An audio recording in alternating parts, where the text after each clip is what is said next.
Chapter 12. I lay on my straw, but I could not sleep. I thought of the occurrences of the day, which chiefly struck me was the gentleness of manners of these people, and I longed to join them, but dared not. I remembered too well the treatment I had suffered the night before from the barbarous villagers, and resolved, whatever course of conduct I might hereafter think it right to pursue, that for the present I would remain quietly in my hovel, watching and endeavoring to discover the motives which influenced their actions. These cottagers arose the next morning before the sun. The young woman arranged the cottage and prepared the food, and the youth departed after the first meal. This day was passed in the same routine as that which preceded it. The young man was constantly employed outdoors, and the girl in various laborious occupations within. The old man, whom I assume perceived to be blind, employed his leisure hours on this instrument or in contemplation. Nothing could exceed the love and respect with which the younger cottagers exhibited towards the venerable companion. They performed towards him every little office or affection and duty with gentleness, and he rewarded them by his benevolent smiles. And they were not entirely happy. The young man and his companion often went apart and appeared to weep. I saw no cause for their unhappiness, but I was deeply affected by it. Oh, he's so compassionate. And such lovely creatures were being miserable, it was less strange that I, an imperfect and solitary being, should be wretched. Yet why were these gentle beings unhappy? They possessed a delightful house, for such it was in my eyes, and every luxury.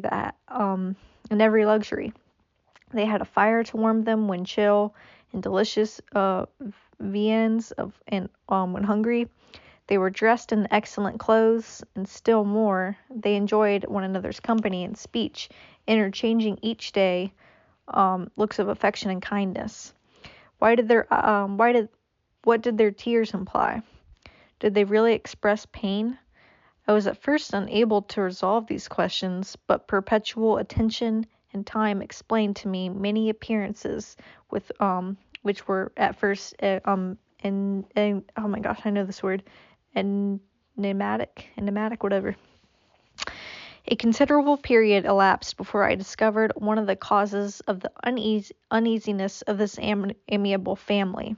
It was poverty, and they suffered that evil in a very distressing degree. Their nourishment consisted entirely of the vegetables of their garden and the milk of the cow, which gave very little during winter, when its masters could scarcely procure food to support it. They often, I believe, suffered the pangs of hunger very potently, especially the two younger cottagers. For several times they placed food before the old man when they reserved none for themselves. This trait of kindness moved me sensibly. I had been accustomed, during the night, to steal part of their store for my own consumption, but when I found that in doing this I inflicted pain on the cottagers, I abstained and satisfied myself with berries, nuts, and roots, which I gathered from the neighboring wood. I discovered also another means through which I was enabled to assist their labors. I found that the youth spent a great part of each day in collecting wood for the family fire, and during the night I often took his tools, the use of which I quickly discovered, and brought home firing sufficient for the consumption of several days. I remembered the first time that I did this, the young woman, when she opened the door in the morning, appeared greatly astonished on seeing a great pile of wood on the outside. She uttered some words in a loud voice, and the youth joined her, who also expressed surprise. I observed with pleasure that he did not go to the forest that day, but spent it in repairing the cottage and cultivating the garden. By degrees, I made discoveries of still greater moment. I found that these people possessed a method of communicating their experience and feelings to one another by articulate sounds. I perceived that the words they spoke sometimes produced pleasure or pain, smiles, or sadness in the minds and countenance of the hearers. This was indeed a godlike science, and I ardently desired to become acquainted with it. But I was so baffled in every attempt I made for their purpose. Their pronunciation was quick, and the words they uttered not having any apparent connection with visible objects, I was unable to discover any clue by which I could unravel the mystery of their reference.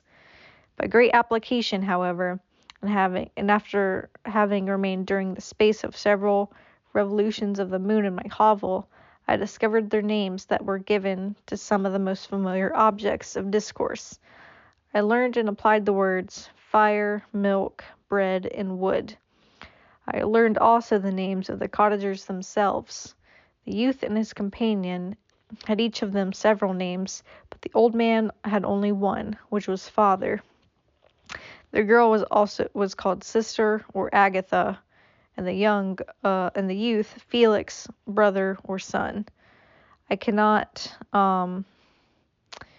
describe the delight I felt when I learned the ideas appropriated to each of these sounds and was able to pronounce them. I distinguished several other words without being able yet to understand or apply them, such as good, dearest, unhappy. I spent the winter in this manner. The gentle manners and beauty of the cottagers greatly endeared me to them. When they were unhappy, I felt depressed. When they rejoiced, I sympathized in their joys. I saw few human beings besides them, and if any other happened to enter the cottage, their harsh manners and rude gait only enhanced me to the superior accomplishments of my friends. The old man, I could perceive, often endeavored to encourage his children, as sometimes I found that he called them, to cast off their melancholy. He would talk in a cheerful accent with an expression of goodness that bestowed pleasure even upon me. Agatha listened with respect, her eyes sometimes filled with tears, which she endeavored to wipe away unperceived, but I generally found her countenance and tone were more cheerful after having listened to the exhortations of her father. It was not thus with Felix.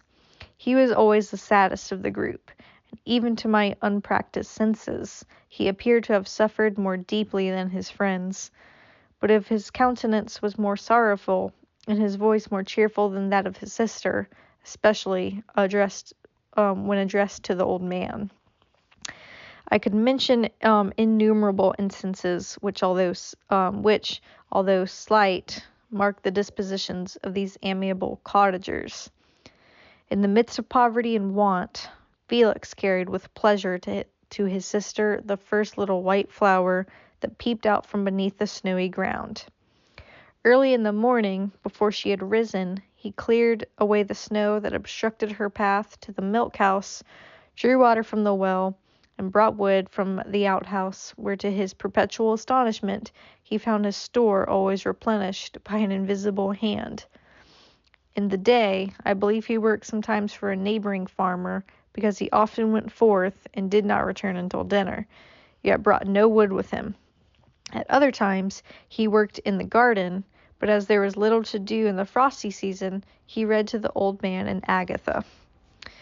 This reading had puzzled me extremely at first, but by degrees I discovered that he uttered many of the same sounds when he read as when he talked. I conjectured, therefore, that he found on the paper signs for speech which he understood, and I ardently longed to comprehend these also. But how was that possible, when I did not even understand the sounds for which they stood as signs?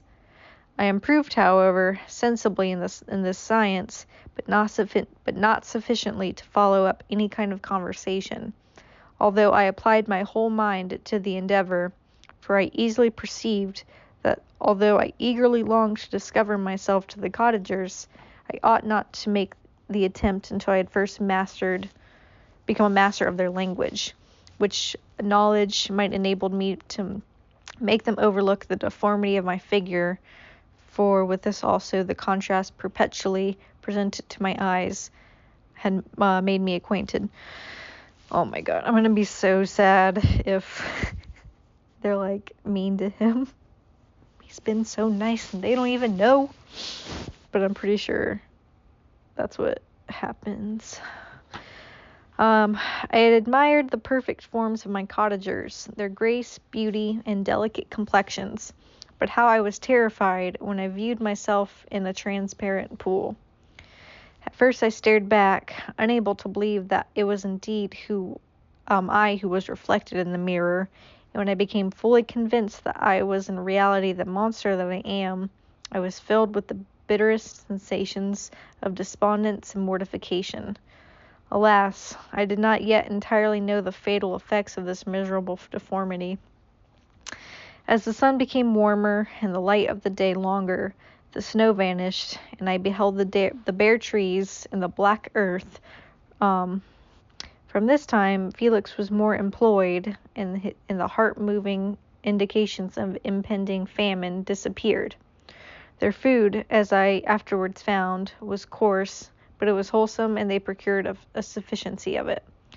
Several new kinds of plants sprung up in the garden, which they dressed, and these signs of comfort increased daily as the season advanced. The old man, leaning on his son, walked each day at noon, when it did not rain, as they found it was called when the heavens poured forth its waters. This frequently took place, but a high wind quickly dried the earth, and the season became far more pleasant than it had been.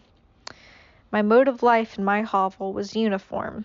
During the morning, I attended the motions of the cottagers, and when they dispersed in various occupations, I slept. The remainder of the day was spent in observing my friends. When they had retired to rest, it was if there was any moon, or the night was starlit, I went into the woods and collected my own food and fuel for the cottage. When I returned, as often it was necessary, I cleared their path from the snow, and performed those offices that I had seen done by Felix. I afterwards found that these labors, performed by an invisible hand, greatly astonished them, and once or twice I heard them on these occasions utter the words, "Good spirit," "wonderful," but I did not then understand the significance of those terms. My thoughts became more active, and I longed to discover the motives and feelings of these lovely creatures. I was inquisitive to know why Felix appeared so miserable, and Agatha so sad. I thought, foolish wretch, that it might be in my power to restore happiness to these deserving people. God damn it.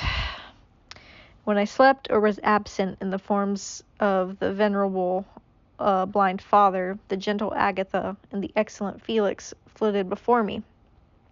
I looked upon them as superior beings, who would be the arbiters of my future destiny. I formed in my imagination 1,000 pictures of presenting myself to them, and their reception of me. I imagined they would be disgusted until, by my gentle demeanor and consolating words, I should first win their favor, and afterwards their love. Oh my God. If they are mean to this poor fucking boy. These thoughts exhilarated me and led me to apply with fresh ardor to the acquiring the art of language. My organs were indeed harsh, but supple, and although my voice was very unlike the soft music of their tones, yet I pronounced such words as I understood with tolerable ease. It was as the ass and the lapdog, yet surely the gentle ass, whose intentions were affectionate, although his manners were rude, deserved better treatment than blows and execration. The pleasant showers and genial warmth of spring greatly altered the aspect of the earth. Men who before this change seemed to have been hid in caves dispersed themselves and were employed in various arts of cultivation. The birds sang in more cheerful notes, and the leaves began to bud forth on the trees. Happy, happy earth, fit habitation for gods, which, so short a time before, was bleak, damp, and unwholesome. My spirits were elevated by the enchanting appearance of nature. The past was blotted from my memory, and the present was tranquil, and the future gilded by bright rays of hope and anticipations of joy.